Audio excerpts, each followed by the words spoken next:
pain is just unbearable, and I cannot go another night with this pain, another sleepless night. So I'm nervous because they told me my only other option was to come to the I was born with a rare genetic condition. My suffering does not define me. My name is Olivia, and I am free. Hello everyone, it is 5:34, I don't know. 5:34 a.m. and I have not slept at all. If you can't tell, I'm pretty much wide awake because I've been in extreme pain all night from my feeding tube. And now I'm really itchy because I just took some pain meds. But I don't know what was going on with it. I thought that there was something wrong with it. But I think that I just probably overdid it today. So obviously not going to church in the morning with my family, but I'll probably just stay at home, relax, watch the online service, and finish filling out my paperwork. There was a lot of paperwork when I started filling it out the other day, so I still have to finish that, and I have to get it done by Tuesday. But also, I don't know if it was something I ate or drank. Obviously, it wasn't something I ate because I don't eat. But I don't know if it was something I drank. Maybe those teas. I don't know. I feel like I've had a lot of caffeine. I've felt really hyper since about like around the time I drank those caffeine or those teas. And the one that I drank was the matcha, and it said it didn't have that much caffeine.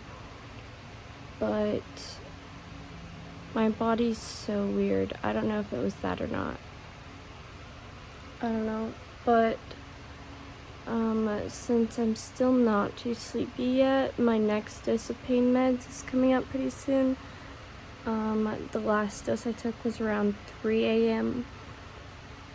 So it's almost 6. So I might wait 30 more minutes to take those, and that'll probably knock me out for the night, for the morning. And then I'll probably sleep till around 11. I don't want to sleep past that because then it'll be hard for me to fall asleep the next day. So gonna try to get at least a little bit of sleep tonight, but yeah, definitely not going to church in person tomorrow. Okay, so it is now Monday, the 29th. Sorry, I haven't vlogged at all yesterday. I haven't been getting a lot of sleep, and I've been in a lot of pain. So, I haven't been really in the mood to pick up the camera. Just because I've been trying to get what I need done for the day and then rest. But I just called the surgeon to try and get the second tube removed because I found out that's what's been causing my pain. I'll show you guys the pictures from the procedure, and I'll tell you, so you may have seen me talk about this being my gastric tube leading to my stomach, this one being my jejunal tube leading to my small intestine where I feed, this is where I drain, this is where I also give meds, and then this is the balloon. So what I mean by that is literally it's a water balloon in my stomach, if that's what's holding my feeding tube in place. But the other tube is not a balloon, and the string is not the thing that's necessarily holding it in place. I guess it's something that they used in surgery to help pull things through my stoma. And so what I mean by my stoma, so this is kind of difficult to explain if you don't understand feeding tubes, but the stoma is the hole between my wall and my stomach. So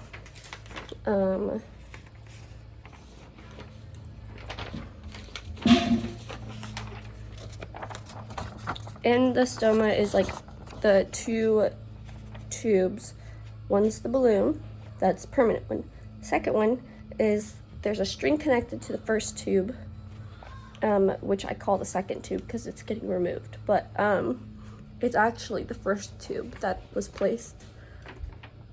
And they left it in there to just make sure that there's no complications, that they can go back and fix. I'm starting to understand it a little bit better because I did some research while I wasn't able to sleep last night. And so that's what they used to kind of like an anchor and pull things through my stoma. And that one is held in place with this. So this is the water balloon, and it can be deflated when I get a tube change, or for any other reason that it would need to be deflated. That little port that leads to the balloon can remove this water, and the tube can easily be removed.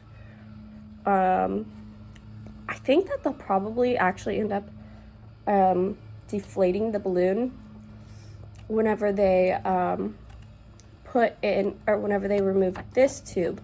And this is the little tube that I don't use.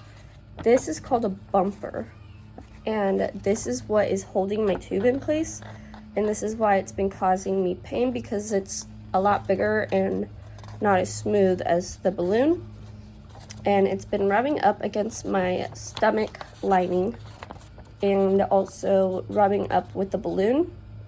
And also, since they're both coming out of the same hole, it's just been causing my stomach to leak, my stoma to leak a lot more than it should. And obviously, since this is a fresh stoma, the scar tissue hasn't formed yet, and so the leakage that I get from there is burning a lot more, especially since there's more leakage than there should be. So the stomach acid is burning my skin and the scar tissue that's trying to form. And so I just have to change out the gauze a lot more than I normally would, and I have to try and secure my tubes better just so that they're not rubbing up against anything. And I think that's going to help improve the pain a lot. Anyways, tried to get my appointment moved up to sometime like tomorrow. Actually, that's when I wanted to get it moved up to, but I wanted to get it moved up sooner than next week because my appointment to get the other tube removed isn't until the 7th, which is next week on Tuesday. And they can't move it up because my surgeon is not in the office at all until then. So my appointment is literally as soon as they could get me in for my follow-up and to get this tube removed. But I think that I'll be able to deal with it as long as I remember to change out the dressing often and keep my tubes really well secured, so they're not rubbing up against anything. Anyways, that's the deal. That's what's going on right now. I'm about to finish filling out the rest of my paperwork for my appointment on the 1st, that's on Wednesday. Yeah, so I have to get the paperwork completely filled out. I want to try to get filled out within the next hour or two, actually. And hopefully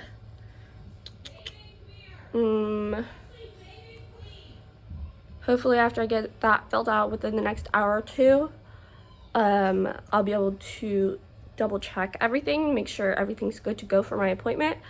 And I have a couple of other things on my list that I need to do today. Like I have to schedule a follow-up with my med check doctor, because that is, if you can't tell, my to-do list is behind me, so I was checking that. But I have to follow up with my med check doctor, and I want to try and get everything ready for tonight. I have to hook up to my feeds. I was literally disconnected all night, which is really bad. This is going to be a process for me to try and put on weight. I think the true weight gain, where my weight is really steadily going to start increasing, is going to be after I get this second tube removed, because I'll be able to do feeds comfortably and that sort of thing. Because my feeds were causing me pain too. So, getting everything figured out, and I have a few other things I have to do today, but nothing super big, thankfully.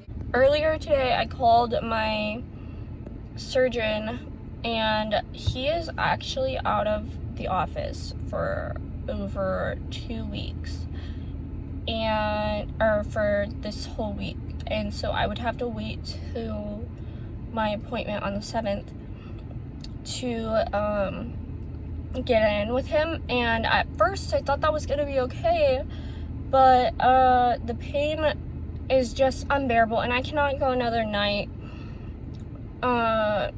with this pain, another sleepless night. So I'm nervous because they told me my only other option was to come to the ER, and I asked them what would happen if I went to their ER, because I don't feel comfortable coming to this one with these types of problems with my feeding tube. And they said that they don't really have anybody that could help me at their ER right now, so they told me to come to my ER. So hopefully I don't get anybody from IR or the same surgeon that ordered the last feeding tube that perforated my bowel. And I don't want the same surgeon or the same IR interventional radiologist that perforated my bowel. So hopefully they have different people today. If not, I'm literally going home and I'm just gonna deal with the pain. But I literally just need the second tube taken out, because that's the problem. So hopefully all goes well. They could just remove the tube and I can go home. Literally just walked out of the hospital without discharge papers or nothing after the doctor saw me, because she was a jerk. She literally sat there and argued with me. Like, asking me what I was doing in the emergency room. And I explained to her that my doctor's nurse told me to come in here to get the tube removed. And she literally said, "There's nothing I can do for you." And I said, "I know you can't. Can't you contact IR or the on-call surgeon or GI? There's so many different people she could have consulted with to get this tube removed." I said, "You literally just have to pull the tube out and give a shot of local anesthetic, lidocaine." And she said she didn't know how, and I wasn't her area of specialty, so she said there's nothing she can do except refer me to the surgeon to get it removed tomorrow. And I said, "Okay, who would that be?" I said, "Because if it's the last surgeon I saw," I said, "I'm not going back there. He didn't want to place the tube himself. He had IR do it, and it's not even an IR type of tube. Like, for most people, yeah, but I should have had it done laparoscopically in the first place, or with an endoscopy, and he had interventional radiology do it with me having connective tissue disorder." And I told her that I was not going back there because of that. And she had no other options. She couldn't call anybody in tonight. She couldn't consult GI. She couldn't consult IR. She couldn't do anything. Literally all that has to be done is a shot of the lidocaine and to remove the tube. But she couldn't get somebody to do that, and she said there was nothing she could do. And so now I'm gonna have to go another night again, all night, no sleep, because of pain.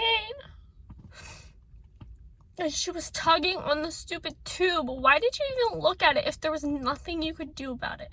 Like, why did she do that? That doesn't make any sense.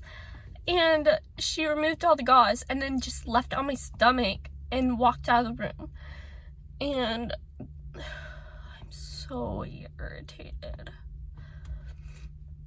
So much wasted time. And energy. Now I just want to go home and get away from this place. I'm so annoyed. I'm so angry. This town, nobody knows anything about any of my medical conditions or anything about like feeding tubes or my port, like nothing. It makes me so angry. This is why I'm a YouTuber. This is why I'm trying to spread more awareness so other people like me don't have to go through this. So share my videos and spread awareness, guys. And other news, I'm home now and I already did my meds and everything. My hair is super curly. I don't know why it's been so curly lately. Maybe it's the weather or something. I don't know. But anyways, so I got these really cool products right before leaving for the hospital that have been helping with the pain. So this one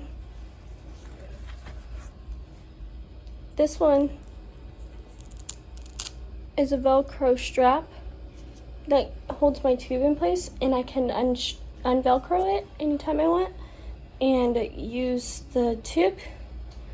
And then this one over here is a little cinch, and so I can uncinch it so I found out this tube is just literally in my stomach. I drained from it today, but it caused more burning, so I'm not going to be using it anymore. But I wanted to test out the cinch on it. And it's been helping a lot with the pain because it holds the tubes in place a lot better than any sort of tape I've used.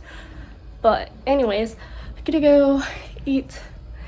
Oh yeah, and I've been eating ramen and like other good stuff, and that hasn't been hurting. The only part that's hurting with it is that it causes my, like, obviously I have to drain it, and then there's more stomach acid and stuff, and that's been burning my skin.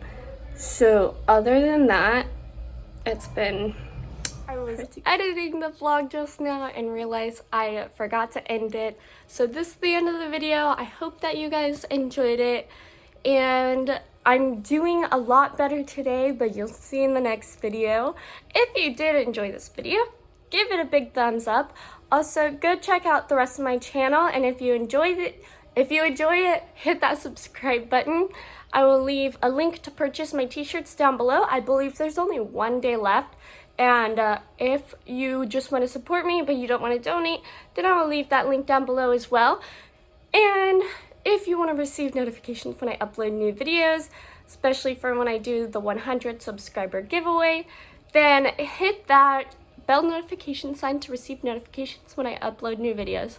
Also, one more thing, guys, if I don't reach, I'm really close. I'm 25 subscribers away from hitting 100, but if I don't hit that within obviously the next couple days, and I don't think I will, but I will still be doing the giveaway for the t-shirt, even though it won't be for sale anymore.